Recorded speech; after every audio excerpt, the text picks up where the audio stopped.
Louvado seja o nosso Senhor Jesus Cristo. Bom dia a todos, a paz de Jesus. Vamos dando continuidade ao nosso retiro, ao nosso final de semana. E nós vamos seguir nessa segunda meditação, já tendo trabalhado para nós e desenvolvido que a carta aos Efésios, especificamente nesses trechos que nós vamos trabalhar para os 2 próximos anos, sobre o combate cristão. E quando estava lendo e rezando, peguei toda a carta aos Efésios para rezar, e uma das coisas que fica para nós é que São Paulo, ele não quer que nós percamos, ou o autor da carta aos Efésios, que nós percamos a oportunidade de ser salvos, porque essa oportunidade ela nos é dada. Se nós olhamos o que está anterior ao capítulo 6, num primeiro momento ele fala de tudo aquilo que Jesus deu para nós em seu mistério redentor. Ele nos libertou do pecado, ele nos aproximou de Deus, nos predestinou à graça, a salvação que nos espera em Jesus, ele nos colocou sobre uma única cabeça, ele deu a nós o Espírito Santo, e depois, na sequência, ele vai trabalhando que nós devemos viver de modo cristão, de modo diferente. Nós não podemos viver como o mundo.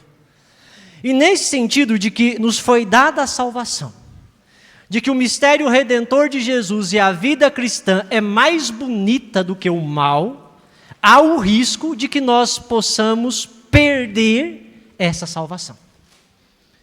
Porque existe algo que quer tirar essa salvação de nós. E nós não podemos deixar essa salvação escapar pelos dedos. Por quê?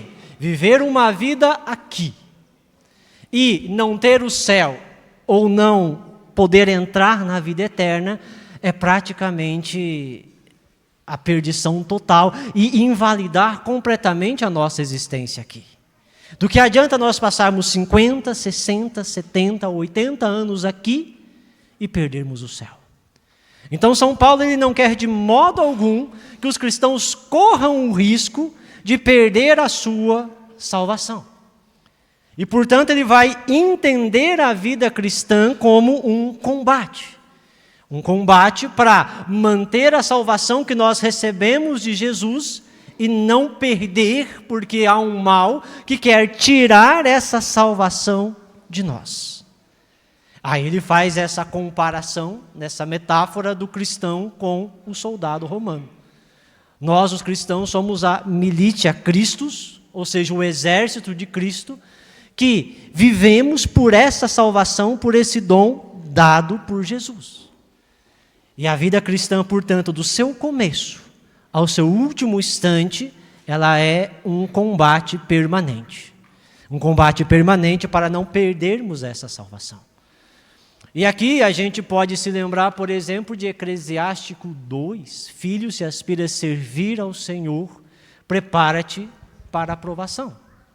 No começo, quando leem isso para a gente que está vindo para a comunidade, às vezes a gente não entende muito o que isso significa. Ainda bem. Depois a gente vai compreendendo em profundidade o que quer dizer essa aprovação. E essa aprovação, ela dura toda a vida. Enquanto nós estivermos no serviço ao Senhor, essa provação vai estar ali. Às vezes, quando eu fico olhando a questão da duração da provação que nós enfrentamos, que nós temos que enfrentar enquanto exército de Cristo, tem um salmo, tem uma música que fala que o choro dura uma noite. Glória a Deus para esse que dura uma noite só. Porque às vezes a durabilidade do combate vai anos. Basta a gente olhar as provações que a gente já caiu, já entrou. As tribulações, 2, 3, 4, 5, 10 anos. Ou às vezes vai mais do que isso, talvez uma vida toda. Então essa do choro dura uma noite, feliz desse. E esse combate, também ao qual São Paulo fala que nós precisamos nos prevenir, porque ele pode tirar-nos da salvação dada por Jesus Cristo, ele é um combate sangrento, ele é cruel. O combate que tem aquelas 3 frentes, a do diabo, a do mundo e a da carne. Essas 3 coisas podem nos tirar da salvação e não fazem distinção se é novo ou se é velho. Não faz distinção se estamos preparados para o combate ou não. Entrou no campo de batalha, pisou no campo de batalha, é soldado. Portanto, o mal ele quer tirar a salvação, o diabo, a carne e o mundo, do novo e do velho. Daquele que está há muito tempo na caminhada e daquele que acabou de chegar na comunidade. Por isso, o risco de perder a salvação, ela é do começo ao fim uma realidade que a gente tem que vigiar sobre isso. E essa questão do mal, do diabo, da carne e do mundo, não é uma questão de esoterismo, isso é real. Como diz a carta de Paulo VI, o mal, o diabo, ele existe, é vivo, é atuante e está aí para nos destruir. A carne é algo latente em nós, com suas desordens morais, com seus desregramentos, e o mundo com sua ideologia nos combate o tempo todo, o mundo com suas estruturas de pecado. Por isso, esse mal que muitas vezes o diabo, algo espiritual, o mundo que se manifesta nessas estruturas políticas, ideológicas, a carne muitas vezes em nossos instintos, toma forma e toma corpo no pecado. Tanto no pecado que está em nós, quanto no pecado que vai assumindo as instituições que nós temos no mundo, as instituições de poder e de organização no mundo. E esse pecado, esse mal, ele visa nos atingir nos nossos pontos vitais, aonde os nossos laços de afetividade são mais fortes. O diabo, o mundo ou a carne, eles não brincam de tentaçãozinha. Eles não brincam de fazer cosquinha. Eles vão nos pontos vitais. Aquilo que mais tem valor para nós, aquele ponto que mais dói, aonde o impacto é mais forte, é ali que o inimigo vai. Por isso, geralmente, a saúde, os filhos, o casamento, a vida econômica, o trabalho, aonde geralmente a nossa afetividade mais estabelece laços fortes, é ali que o inimigo vai agir. E esse inimigo, como diz o Evangelho, aquele que não entra pela porta é ladrão, e esse ladrão, ele rouba, mata e destrói. Por isso, o combate ao qual nós estamos inseridos, ele não é uma brincadeira e não é para os fracos. O Tatá já conversava isso conosco ontem. Na vida espiritual, o ideal é o forte. Porque se estiver fraco, em algum momento, o inimigo com sua teia vai nos pegar. E ele não está brincando se dói, não está brincando se atinge filho, filha, esposa, a nossa saúde. O que ele quer é nos tirar da salvação. O que ele quer é nos lançar na perdição. Nos lançando na perdição é o modo mais eficaz como ele vai atingir a Deus. Por isso é necessário que nós estejamos preparados. Vamos tomar lá Efésios novamente, lá no capítulo 6, no versículo 10. Porque é muito interessante essa analogia, essa metáfora de São Paulo em relação à armadura do cristão. Efésios capítulo 6, versículo 10.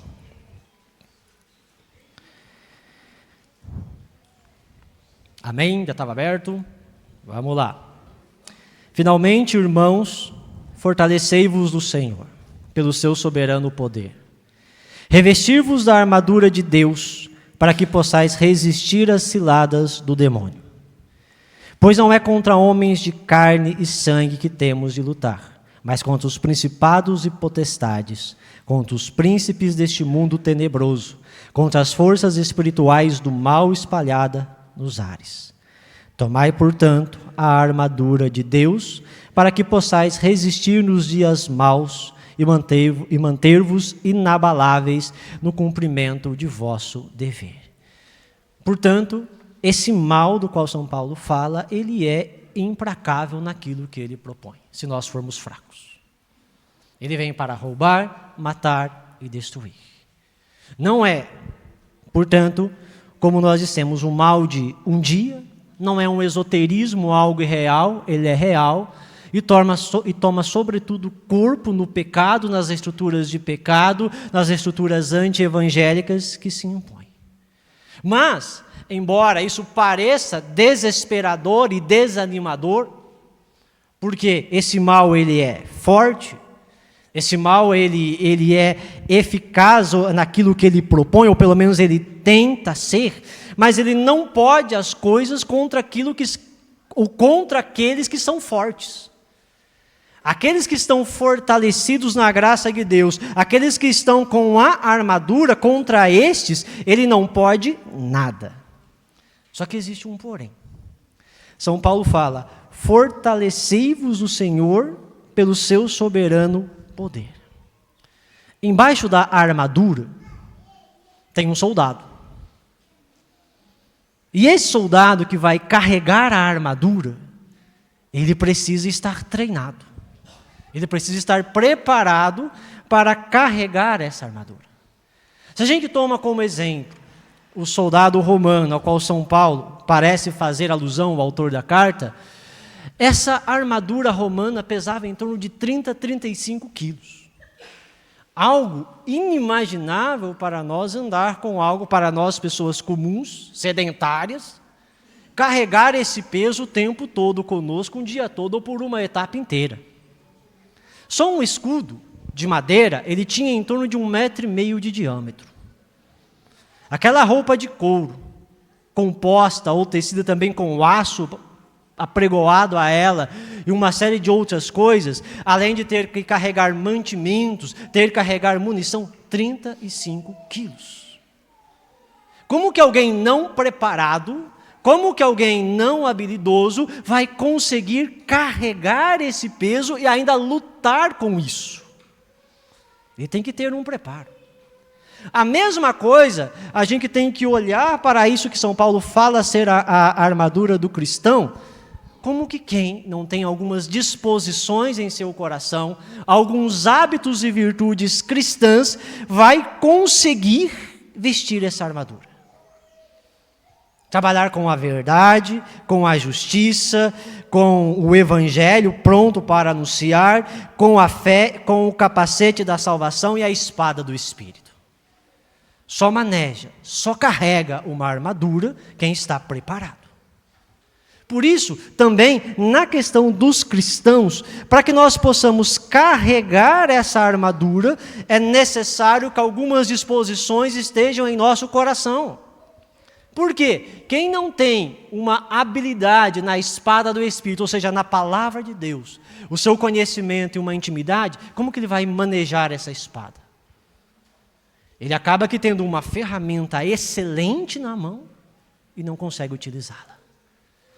Como que alguém que não está habituado numa prática, algumas disposições em relação à verdade e à justiça, vai ter uma vida constante na justiça e na verdade?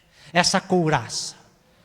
Portanto, nós precisamos desenvolver algumas disposições. Mas eu usei o Evangelho para pensar e refletir sobre o mal na minha vida. Mas e a habilidade do guerreiro? Tem alguém por baixo da couraça. E pensando sobre essa questão, sobre o fortalecer-se para carregar essa armadura, porque quando a gente olha esse combate constante, um dos riscos que a gente tem é cair na tristeza. Será que do começo ao fim vai ser essa luta? Será que do começo ao fim vai ser esse sofrimento? Será que nós sempre estaremos sendo atingidos em alguma área vital de nossa vida? A nossa família sempre vai sofrer com isso, nós sempre teremos que... Então, nós corremos o risco de que, se não estivermos preparados e fortes para suportar esses dias maus que São Paulo fala, nós podemos talvez até caminhar um tempo, mas na tristeza, quando na verdade a vida que nos é proposta por Cristo, que o autor da carta aos Efésios nos apresenta nos capítulos anteriores, é de alegria. Mesmo com esse combate terrível e perigoso que nós podemos perder para ele se nós não estivermos habituados. Quando eu olho todo esse combate, eu me lembro da primeira vez que eu li uma frase de Santa Teresa d'Ávila, amar e sofrer. Falei, Nossa Senhora. Não sabia do contexto, né, de tudo aquilo que estava no bojo da reflexão dela. Falei, amar e sofrer, como essa mulher sofreu. Sofrer. Aí nós achamos que a vida cristã seja só isso, não. A vida cristã é alegria. A vida cristã é felicidade no Senhor. Só que, quando nós não estamos preparados, nós somos o tempo todo macetados, atingidos, nocauteados por esse mal, e nós não temos um preparo para enfrentar isso, a tristeza pode ser um elemento que nos acompanhe por um tempo, enquanto nós perseverarmos. Porque é difícil para um fraco suportar tal combate. E quando a gente olha sobre o soldado embaixo da armadura, eu me lembro daquela conhecida frase, ou daquele princípio de Santo Tomás de Aquino. A graça supõe a natureza. Para que a graça proposta e que acompanha a armadura, na verdade, na justiça, na prontidão para anunciar, na fé, na salvação, na palavra de Deus, é necessário que se encontre uma natureza disponível para que ela possa atuar. E uma natureza compatível, digamos assim, ou seja, preparada para receber essa armadura. E pensando nisso, para que a armadura não pese sobre nós, e ela nem venha a ser algo inutilizado pela nossa falta de preparo, embora é com isso que nós vamos combater, eu pensei em alguns princípios que o cristão precisa ter na sua vida para ser o soldado preparado e habilidoso para carregar a armadura. E a primeira dessas coisas que eu encontrei na palavra está aqui mesmo nesse texto. Por quê? São Paulo fala que nós devemos tomar a espada do Espírito, isto é, a palavra de Deus. A primeira coisa que um cristão tem que ter para ser habilidoso com a espada do Espírito, a palavra de Deus, é estar familiarizado com a palavra de Deus. Como que alguém que nunca pegou numa espada entra num exército, entra num combate e vai combater do outro lado soldados também preparados e treinados? Ele também tem que estar preparado e treinado.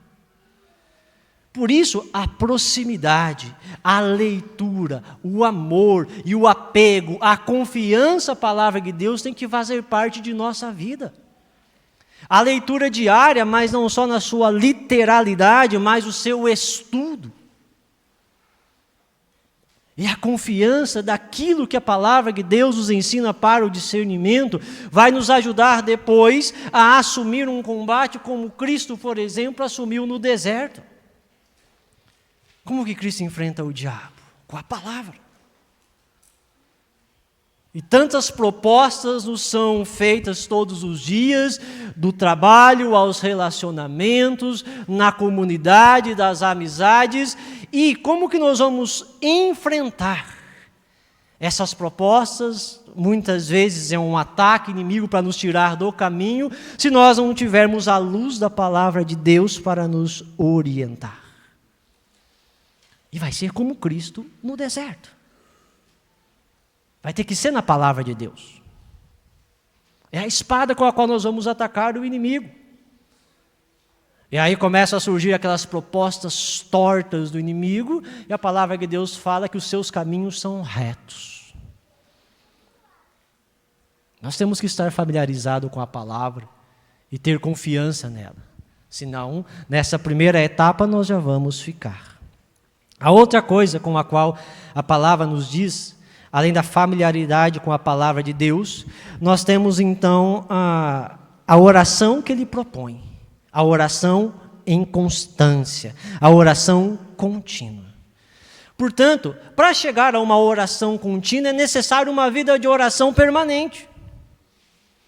Isso já é uma coisa que está na espiritualidade da igreja e que os cristãos compreenderam isso. Muitas vezes os ortodoxos russos entenderam isso, numa corrente de espiritualidade, que eles queriam ter uma oração constante do coração.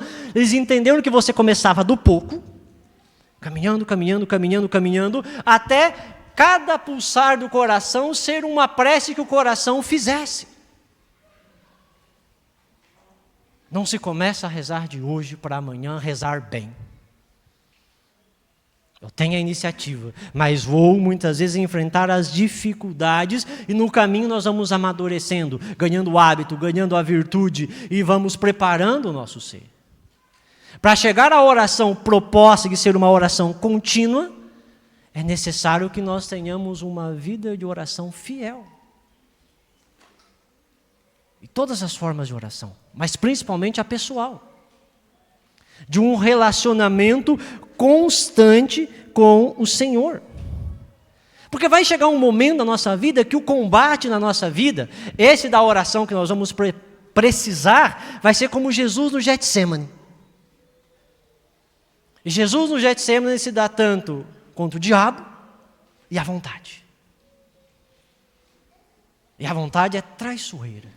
Segundo Santo Agostinho, é exatamente o lugar onde o pecado mais deteriorou. Foi a vontade.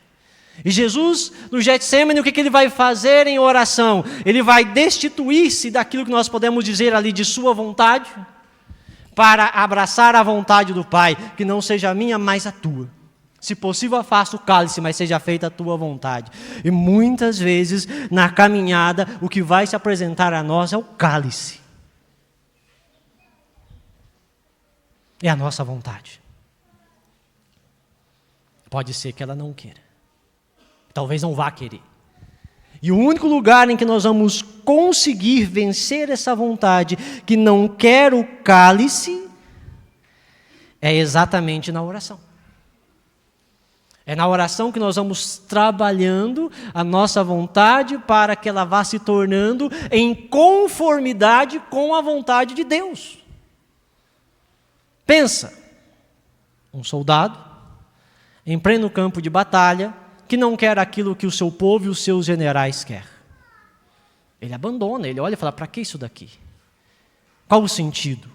Qual a razão? E de repente a vida às vezes é difícil, complicado. Como diz um escritor brasileiro, viver dói. Às vezes as nossas opções evangélicas não nos permitiram ser tão afortunados na vida, que são opções, e chega num dado momento que isso vai pesar, que isso vai doer. E o Getsemane vai se apresentar. E se nós não estivermos numa vida de oração e de intimidade com Deus, onde nós entendemos a oração como esse combate da vontade, nós não vamos suportar. E aí a gente começa a pensar o seguinte, nossa, mas imagina, como que eu vou chegar ao Getsemane? Eu rezo tão mal. Precisava rezar melhor, peço esse dom ao Senhor. Aí esses dias li algo do Padre Jonas, ele fala, se você quer rezar melhor, reze mais. Se você quer rezar melhor, reze mais. É como jogador de futebol. Se ele quer jogar melhor, treine mais. É como soldado. É como atleta olímpico. Se ele quer ser melhor, treine mais.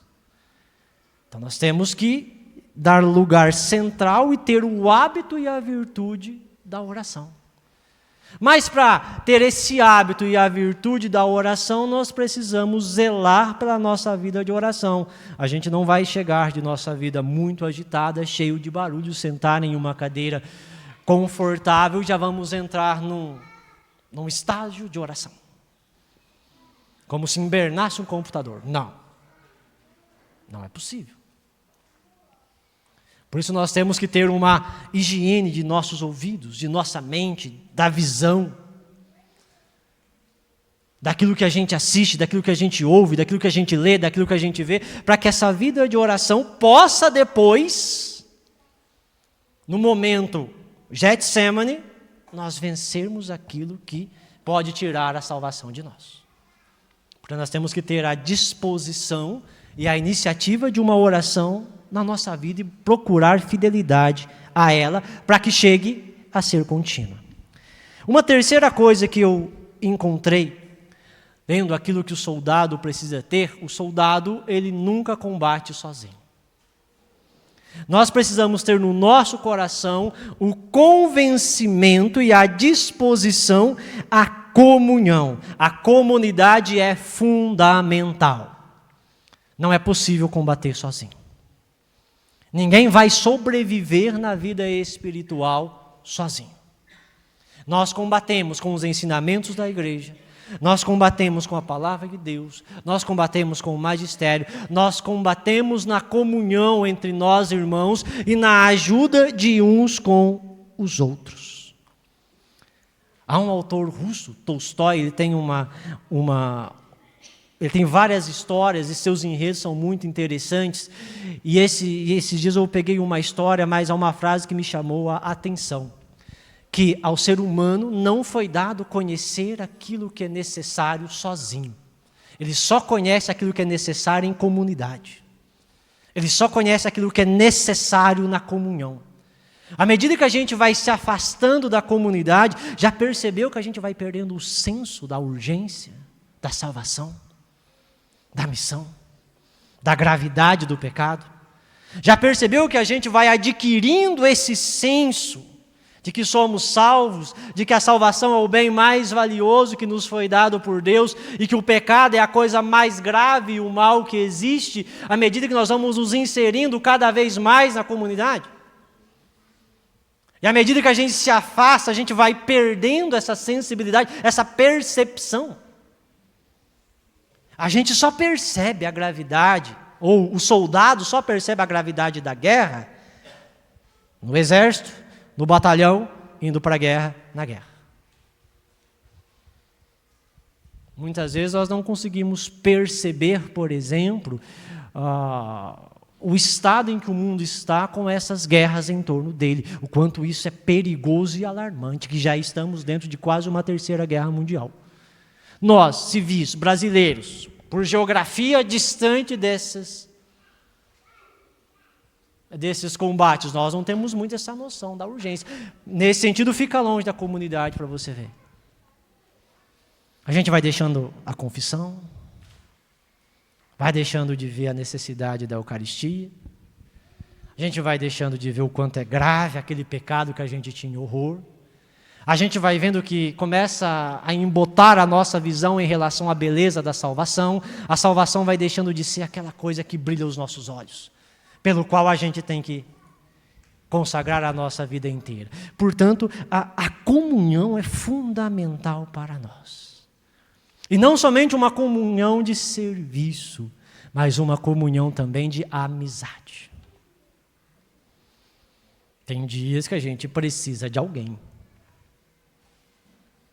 para partilhar, para chorar, para chamar a atenção, para falar, olha, esse caminho seu não está certo, para dar uma animada na gente. Portanto, sozinho, nós não sabemos o que é necessário. Sozinho, nós esquecemos o que realmente importa. E sozinhos a gente não consegue vencer colocar essa armadura e permanecer no combate. Sozinho, nós vamos nos perder. Por isso que a comunhão e a comunidade é tão combatida pelo diabo. E já viu que uma das coisas mais difíceis de se construir é a comunidade? Às vezes eu fico pensando numa comunidade que a gente tenta ajudar aí, e Deus tem sido muito generosa com ela. Como é difícil formar uma comunidade lá.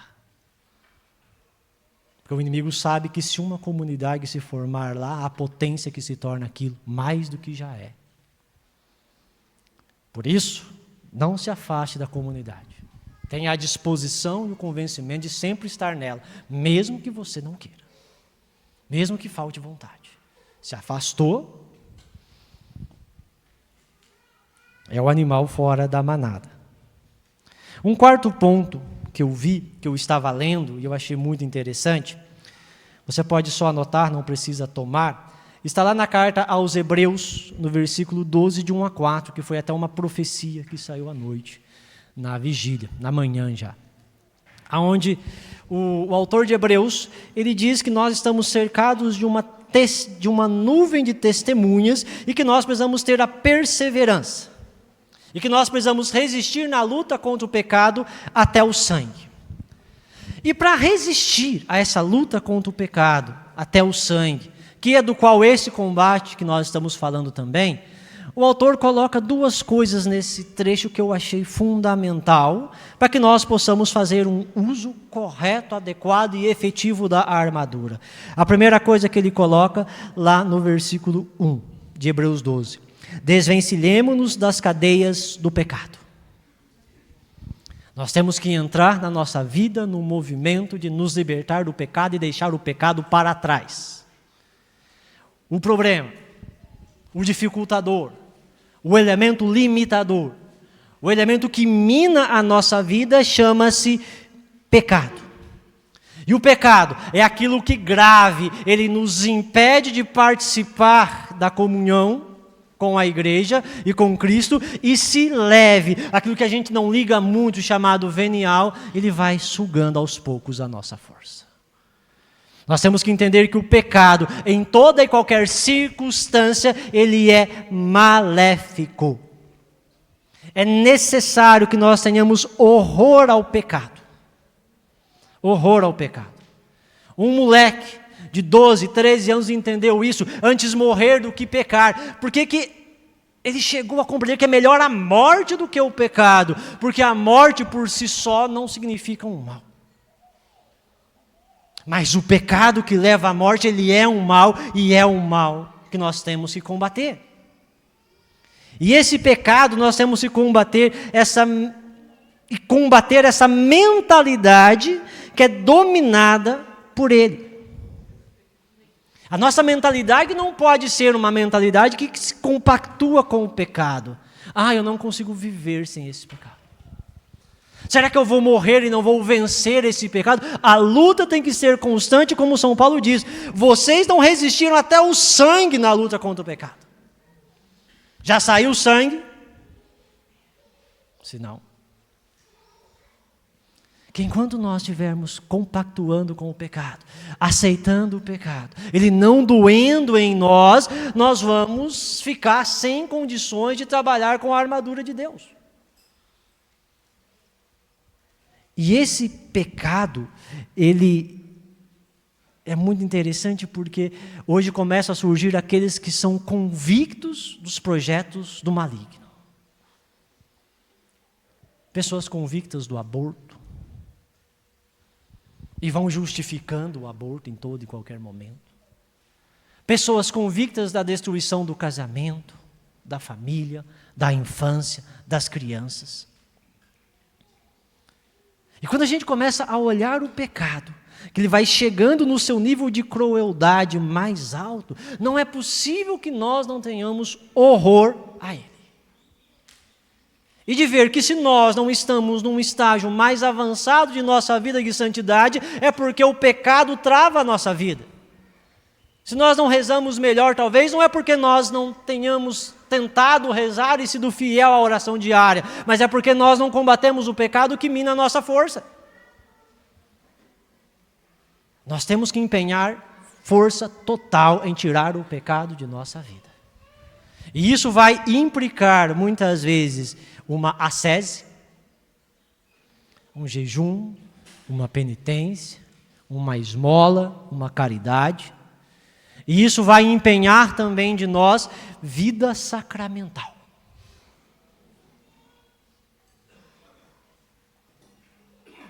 Já perceberam quando a gente começa a não ver horror no pecado, a primeira coisa que a gente vai descuidar é da vida sacramental? A gente comunga de qualquer jeito, pula os domingos para comungar, às vezes fica 2, 3, volta e comunga. A gente começa a desistir da adoração, começa a não ter mais tempo para ir à Eucaristia. E se falar então da confissão? 2, 3, 4, 5 meses, confissão só na Páscoa, mutirão, se possível comunitário. Se o padre então for conhecido, Nossa Senhora, foge. Pois nós temos que começar a ter uma vida de ascese e uma vida sacramental mais profunda e mais séria, para que nós levar mais a sério esse combate ao pecado. Nós temos que nos desvencilhar das cadeias do pecado. Desvencilhar. Tirar, apartar isso de nós. Um quinto ponto que a gente extrai desse mesmo texto aos Hebreus, que ele fala ainda no versículo 1 é: com o olhar fixo no autor e consumador de nossa fé. Nós não podemos tirar os olhos de Jesus em momento algum. Os olhos é nele.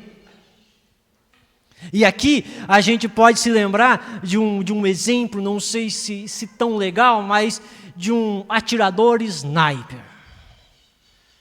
O atirador sniper, ele não pode tirar o olho do seu alvo, mesmo que o mundo caia em volta dele. Por quê? Porque se ele por um dado momento ele se assusta, ele desvia o olhar, ele tem uma reação sem ser uma reação controlada, ele pode cometer uma tragédia. E quando a gente desvia os olhos de Jesus, nas nossas reações não controladas, não previstas, por se assustar com aquilo que está acontecendo em torno de nós e o barulho que o pecado faz, a gente pode cometer uma tragédia. Decisões comunitárias, decisões familiares, decisões pessoais, decisões de amizade que podem acabar com a nossa vida. Porque a gente desviou o olho. Porque nós olhamos para outro lugar.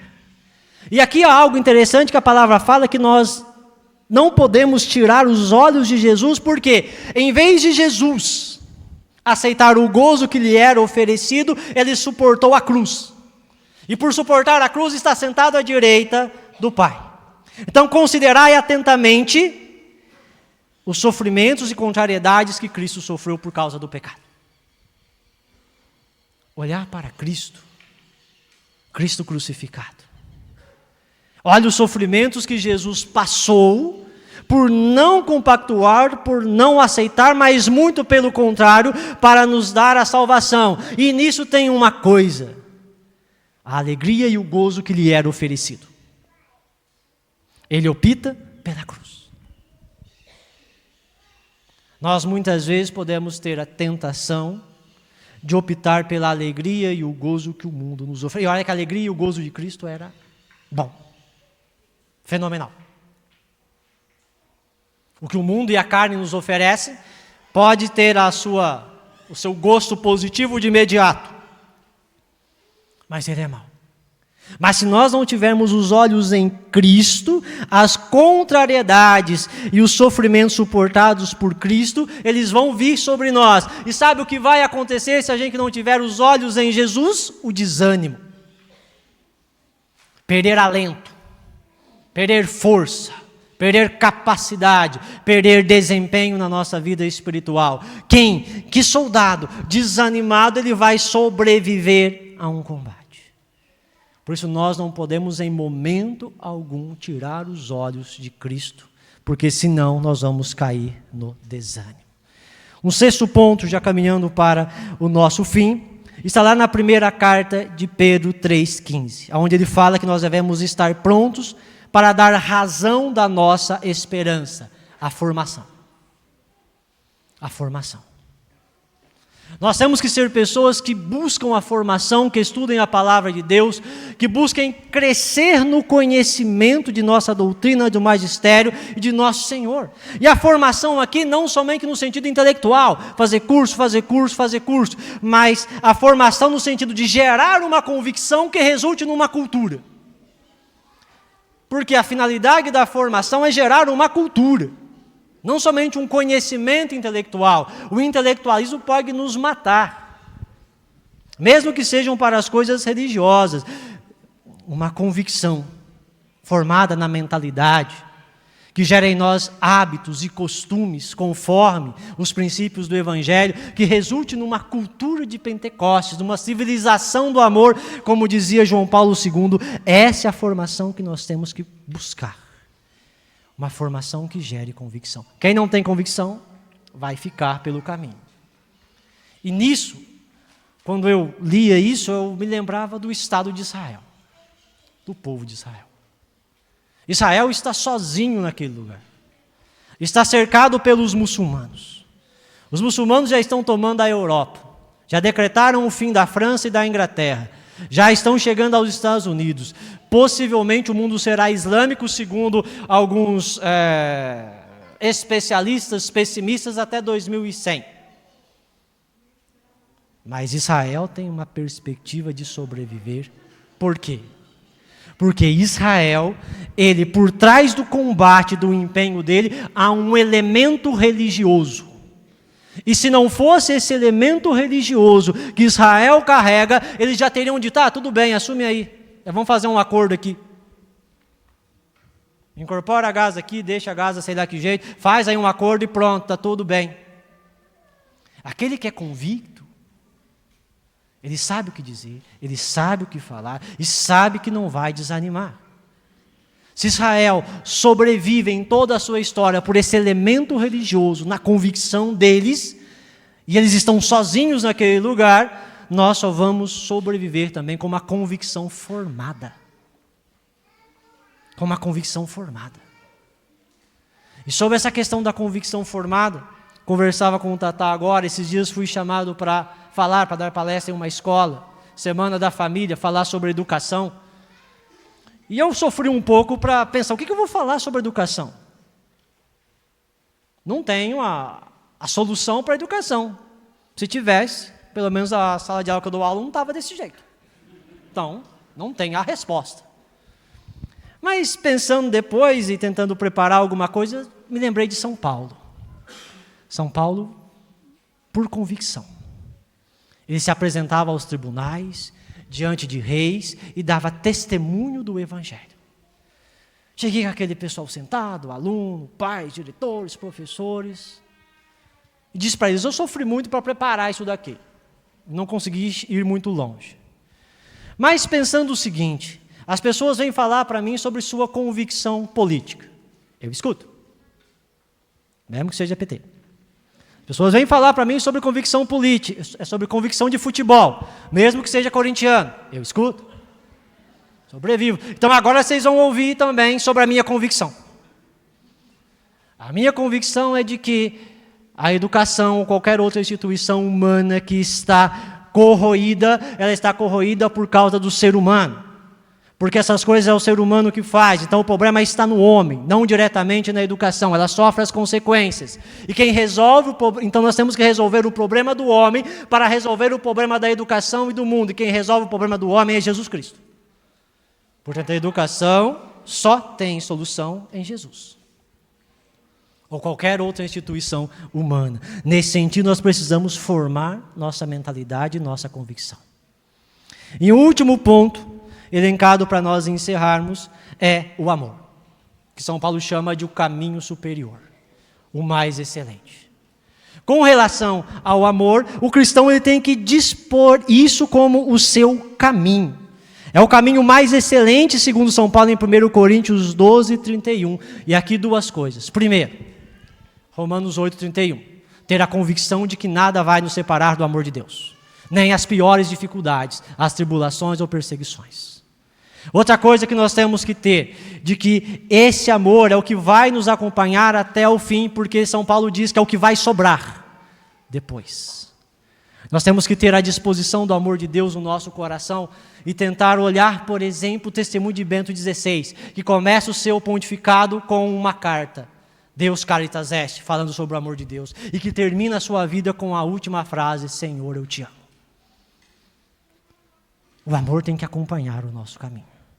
E esse amor a Deus, da convicção de que Deus está conosco, por conta desse amor também, o amor ao próximo. E aqui amor ao próximo não significa muitas vezes só afeiçoar-se, só um sentimento, mas significa nós estabelecermos a vida do outro, a salvação do outro como projeto de nossa existência e nos doarmos por isso, doa o que doer. E que na doação, o que perder, o que foi doado, está doado, não volta. O pedaço tirado de nós, o tempo tirado de nós, a vida tirada de nós, não volta, está em Cristo. Isso é amor. Coisa dada para pegar de volta não faz parte do amor, isso é troca. Por isso, familiaridade com a palavra de Deus, oração, comunidade, desvencilhar-se das cadeias do pecado, olhar fixo no autor e consumador da fé, Jesus, a formação, dar razão de nossa fé, e o amor é aquilo que tem que estar no soldado que vai vestir a couraça. que vai vestir a armadura. E sobre isso, se isso é a parte da natureza, aquilo que nós vamos preparar e empenhar a nossa vida, existe aquilo que é da parte de Deus. Porque São Paulo fala: fortalecei-vos no Senhor pelo seu soberano poder. Aí gostaria de encerrar sobre o poder de Deus. Atos 1, versículo 8. Atos 1, versículo 8.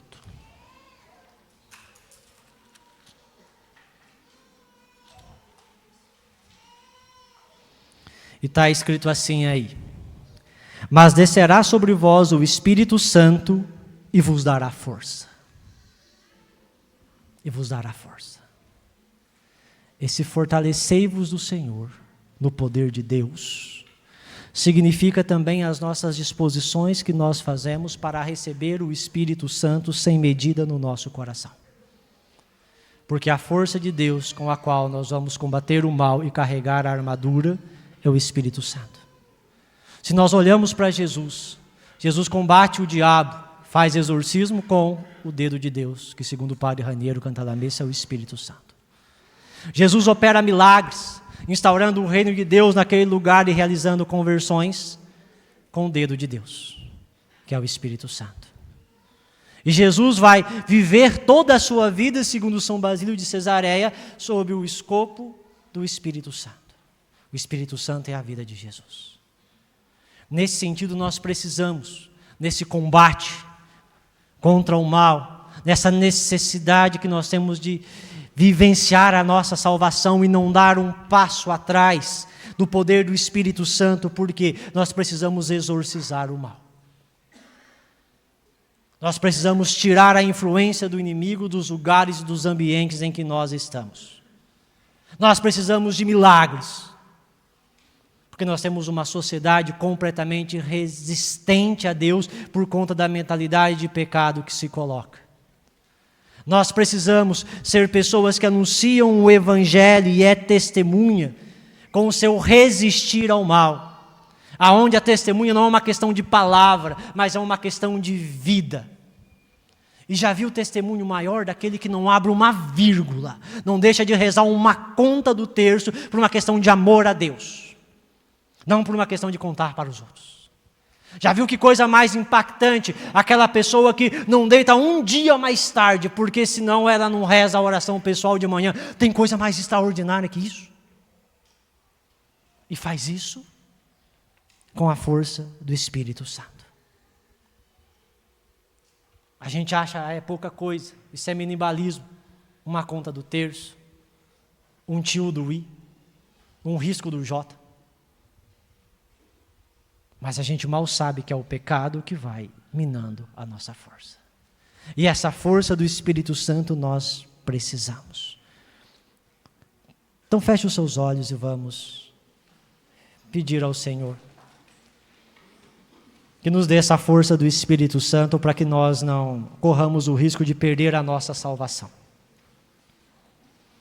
Para que nós possamos ter todas as disposições em nós que nos permitam nos encher do Espírito Santo sem medida e assim sermos os fortes que sobrevivam. Senhor Jesus, derrama Teu Espírito Santo sobre nós nessa manhã. Vem, Senhor Jesus, soprar sobre nós o Teu Espírito Santo de tal maneira que nós assumamos esse combate, que nós assumamos esse desafio na nossa vida, Senhor Jesus, como o mais excelente. O combate pela salvação, não abrir mão do céu, de modo algum, Senhor, aceitar que o mal possa, Senhor, vencer na nossa vida. Não aceitar de modo algum, Senhor Jesus, que o pecado tenha alguma beleza diante da salvação. Derrama, Senhor Jesus, o Teu Espírito Santo sobre mim, mas recebereis o Espírito Santo à força. Essa, Senhor, que vai descer sobre nós e vai encher o nosso coração. É do poder de Deus, dessa força que nós necessitamos, Senhor Jesus.